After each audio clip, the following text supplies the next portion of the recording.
Hello everyone, मेरा नाम है गणेश तिवारी और मैं आप सभी का स्वागत करता हूं आपके अपने यूट्यूब चैनल पे। दोस्तों, ये है मार्च 2026 का और आज से एग्जैक्टली 3 साल पहले मैंने अपने कॉम्पिटिटिव एग्जाम्स की प्रिपरेशन को क्विट किया था, क्योंकि उस वक्त मेरा F C I category 3 CGL का मेंस वगैरह मैंने दिया, मतलब मेरे काफ़ी सारे एग्जाम्स मैंने दिए थे जिसमें मैं किसी की मेंस में क्लियर नहीं कर पा रहा था, किसी की फाइनल लिस्ट में नहीं आ पा रहा था। उस वक्त मैं बेसिकली बैंकिंग एग्जाम्स की प्रिपरेशन कर रहा था। साथ में मैंने एस एस सी सी जी एल वगैरह भी दिया, बट समहाउ मेरा उस वक्त नहीं हो पाया। और उसके बाद मैंने एग्ज़ाम्स को क्विट किया और मैं एक प्राइवेट जॉब में आ गया। धीरे धीरे मैं प्राइवेट जॉब में मैंने काम किया पिछले 2-3 साल में, और अब मुझे ऐसा लग रहा है कि 2-3 साल में जो मेरी प्रायर नॉलेज थी उसके बेसिस पे मैं जितनी ग्रोथ ले सकता था प्राइवेट सेक्टर में वो मैं ले चुका हूँ। अब ये एक ऐसा पॉइंट है जहाँ पे मुझे अपग्रेड करना होगा। ठीक है, अगर मुझे प्राइवेट सर्कल में अगर आगे बढ़ना है, अपनी इनकम लेवल को थोड़ा बढ़ाना है, तो ऑब्वियस सी बात है मुझे अपने आप को अपग्रेड करना होगा। अब यहाँ पे मेरे पास 2-3 चीज़ें हैं और उस वक्त का एक मलाल भी है मेरे पास कि काश मैं उस टाइम पे थोड़ी सी और मेहनत कर लेता तो शायद मेरा किसी न किसी गवर्नमेंट एग्जाम में क्लियर हो जाता। पिछले 2-3 साल से ये चीज़ कंटिन्यूसली मेरे माइंड में आती है। उस टाइम की जो मेरी मेहनत थी, वो जब मैंने प्राइवेट सेक्टर में अपना काम स्टार्ट किया था उसने मुझे बहुत फ़ायदा दिया था।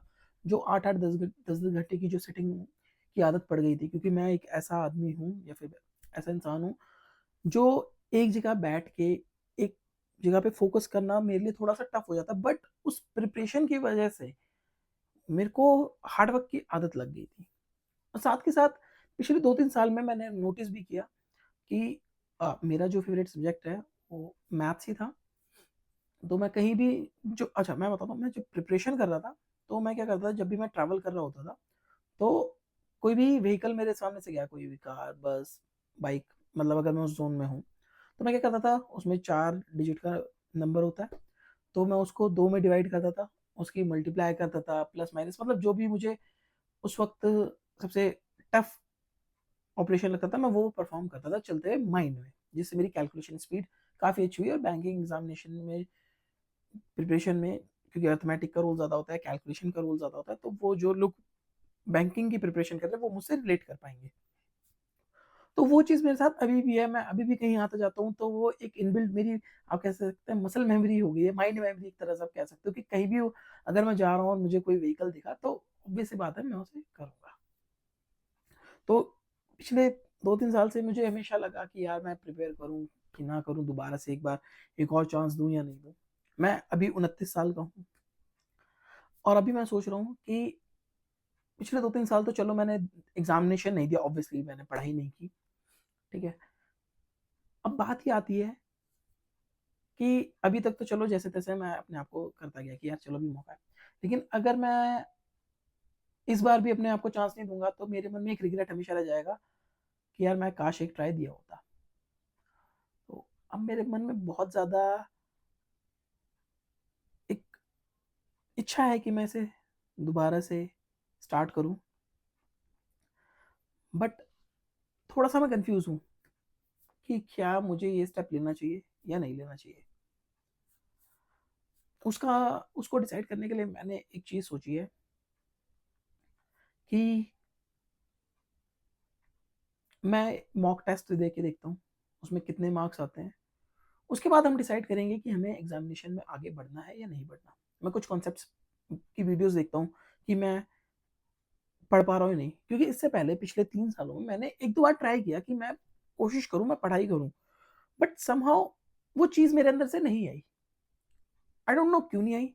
मतलब आप ऐसे समझो कि मेरा मन तो, मतलब मुझे रिग्रेट तो था कि यार मैंने लास्ट चांस नहीं दिया, बट जब उस चांस को देने के लिए मैंने अपने आप को पुश करने की कोशिश की तो समहाउ वो मैं पुश भी नहीं कर पा रहा था अपने आप को कि जब वो फिर से मैं बैठा कि यार अब ये रोज फिर से मुझे ये 50-100 क्वेश्चन सॉल्व करने होंगे, तो मुझे वो लगा यार बर्डन, क्योंकि मैं अपनी प्राइवेट जॉब में अच्छा कर रहा था, मतलब ऊपर वाले के आशीर्वाद से मैं अच्छा कर रहा था, मतलब अभी अभी ठीक कर रहा हूँ, बट हाँ मुझे अब लग रहा है कि एक सैचुरेशन पॉइंट आ गया, मुझे अब अपग्रेड करना होगा। अब 2 चीज़ें हैं, मैं अपग्रेड 2-3 चीज़ों में भी कर सकता हूँ। मैं अपना बिज़नेस भी स्टार्ट कर सकता हूँ। ऐसा मीनवाइल मैंने बिज़नेस भी स्टार्ट किए। 2 बिज़नेस हमने किए, बट समहाउ वो नहीं हुए। That is all together a different thing. ठीक है? वो भी इस वीडियो का पॉइंट नहीं है। पॉइंट ये है कि क्या मैं अपनी प्रिपरेशन को रिज़्यूम करूँ? रिज़्यूम क्या, रीस्टार्ट एक तरह से, क्योंकि अगर मैंने इस बार नहीं किया, तो 1 साल बाद मेरे पास ये मौका नहीं होगा। क्योंकि मोस्टली एग्ज़ाम्स में जो एज लिमिट होती है, वो होती है 30 इयर्स, और मैं 29 का हूँ ऑलरेडी, तो 1 साल है मेरे पास। 1 साल बाद मेरे पास चाह के भी मौका नहीं होगा। जैसे पिछले 3 साल में तो ऐसा था कि अगर इस साल नहीं किया तो नेक्स्ट ईयर, फिर नहीं किया तो नेक्स्ट ईयर, फिर नहीं किया तो नेक्स्ट ईयर। ठीक है, अभी तक तो ये, बट अगर अभी नहीं किया तो मैं नेक्स्ट ईयर चाह के भी इस एग्जाम को नहीं दे पाऊंगा। और अभी जब मैं उस टाइम पे प्रिपेयर कर रहा था, तो मेरा मेन फोकस था बैंकिंग एग्जामिनेशन। बट अगर मैं इस बार आता हूँ, तो मैं मेरी कोशिश रहेगी कि मैं एसएससी सीजीएल को टारगेट करूँ। बैंक पीओ तो ऑब्वियसली मैं दूंगा ही, क्योंकि बहुत सारी गवर्नमेंट एग्जाम्स के लिए मैं तो अब एलिजिबल ही नहीं हूँ, जिसमें 27 से 28 एज होती है। और अभी एक और नया फॉर्म निकला हुआ है डी ट्रिपल एस बी का, भी रिसेंटली मुझे पता चला, उसमें एएसओ की पोस्ट निकली, और मैं दिल्ली में रहता हूँ, और दिल्ली में ही उसकी लाइफ टाइम पोस्टिंग रहेगी। तो वो एक बहुत अच्छी अपॉर्चुनिटी मुझे लग रही है। अब बस यही थोड़ी सी कंफ्यूजन है कि मैं करूं या नहीं करूं, थोड़ा सा समझ के, मतलब पता नहीं यार, 29 साल की एज में मेरा 3 साल का हो। अच्छा, उस टाइम पे मैं फुल टाइम प्रिपेयर कर रहा था, मतलब मैं पार्ट टाइम कोई जॉब कर रहा था, बट इस बार मैं क्या करूंगा, अपनी प्रॉपर 9 to 5 जॉब के साथ ही प्रिपेयर करूंगा, अगर भी करूंगा तो वो डिसाइड करने के लिए अगर आप कोई सजेशन देना चाहें, तो आप प्लीज़ वीडियो के कमेंट में अपना सजेशन दे देना। ठीक है? इसके अलावा मैं क्या करता हूँ, मैं ना एक मॉक टेस्ट देता हूँ। हाँ, सो ब्रॉडली अगर मैं बात करूँ, तो ब्रॉडली एसएससी सीजीएल के एक सिलेबस के अकॉर्डिंग मैं पढ़ूंगा। उससे होगा क्या कि डी ट्रिपल एस बी भी कवर हो जाएगा। एक्चुअली पॉइंट ये है ना, डी ट्रिपल एस बी का मुझे कंफर्म नहीं है कि उसका एग्जामिनेशन कब होगा। ठीक है?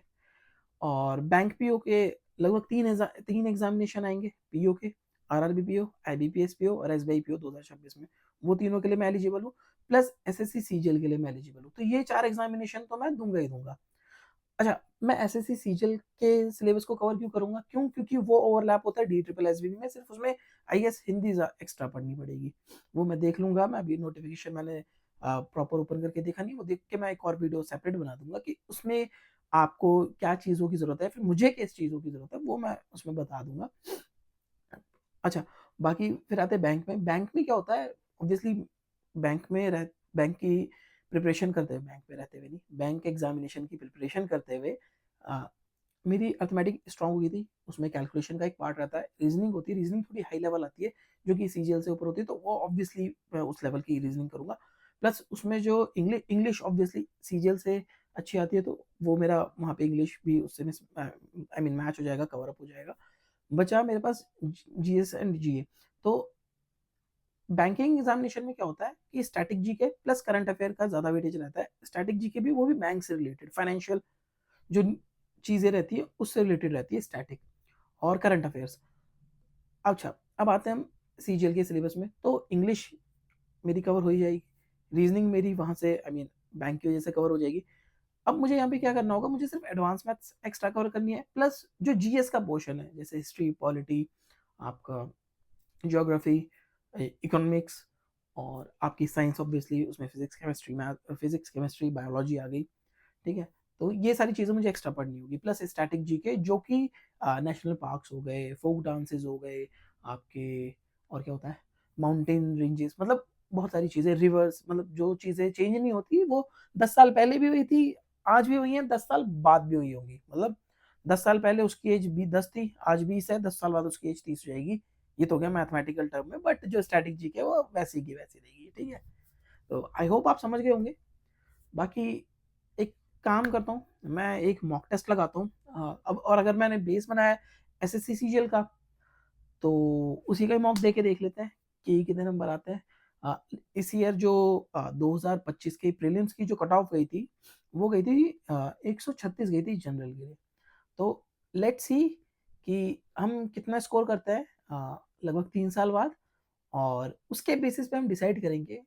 अ, अपने आप के लिए टारगेट रखते हैं कि 110 के आसपास अगर नंबर आते हैं, तो we should not think twice and we should go for preparation, I guess.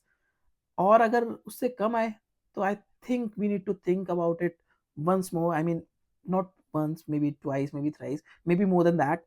But if it goes beyond 110, then I think it's a good chance to have. I mean, it's a good chance to try. Because अगर हो जाती है government examination में तो एक financial security तो obviously एक factor रहता ही है, प्लस एक जो सपना रहता है, जो एक रिग्रेट है ना कि यार इतना टाइम दिया किसी चीज़ को और वो चीज़ हो नहीं पाई, तो शायद ये हो जाए। ठीक है, मैं एक्चुअली मैं वीडियोस जब भी ऐसे ही बनाता हूँ तो थोड़ा मैं स्क्रिप्ट नहीं करता, जो मेरे मन में आता है मैं बोल देता हूँ। सो आई होप आपको ये वीडियो ठीक लगा होगा, मतलब ठीक इन द सेंस आप अपना सजेशन दो कि क्या करना चाहिए, अगर आप मेरी जगह होते तो आप क्या करते, या फिर आप में से जो भी लोग हैं जो कि ऐसे लास्ट अटेम्प्ट पे हैं, आप लोगों की क्या राय है कि क्या करना चाहिए। तो मैं आशा करता हूँ कि आप लोग अपने सजेशन वीडियो के कमेंट में करेंगे, और जो भी कंफ्यूज है मेरी तरह ऐसे ही, जिनके लास्ट अटेम्प्ट है, उनके साथ शेयर करो, सो दैट उनकी राय भी वो अपनी राय कमेंट में डालेंगे, तो हो सकता है कि हम लोग साथ मिलके कुछ करें। मतलब आई डोंट नो, अभी मतलब बहुत सारी चीज़ें दिमाग में चल रही हैं, आ, वो बाद की बातें हैं। बट अभी एक काम करते हैं, सारी चीज़ों को साइड रख के पहले मैं एक मॉक टेस्ट देता हूँ, और फिर मैं बताता हूँ कि उसमें मेरे नंबर कितने हैं। हमारा टारगेट है 110। अब लेट्स सी उससे कम आते हैं, ज़्यादा आते हैं, कितने आते हैं। और अगर 100 से कम आए तो यार फिर थोड़ा मैं सोचूंगा। 100 से 110 में इट्स गुड, बट अगर 110 आए तो मतलब वो एक ग्रीन सिग्नल है। बाकी तो भगवान भरोसे चीज़ें हैं ही। ठीक है, फिलहाल इस वीडियो के लिए इतना है। चैनल को तुम सब्सक्राइब कर देना, वीडियो को लाइक कर देना अगर ठीक लगी तो, और बचा कमेंट कर देना और शेयर कर देना जिनको तुम्हें लगे कि ज़रूरत है। मिलते हैं नेक्स्ट वीडियो में मॉक टेस्ट देने के बाद।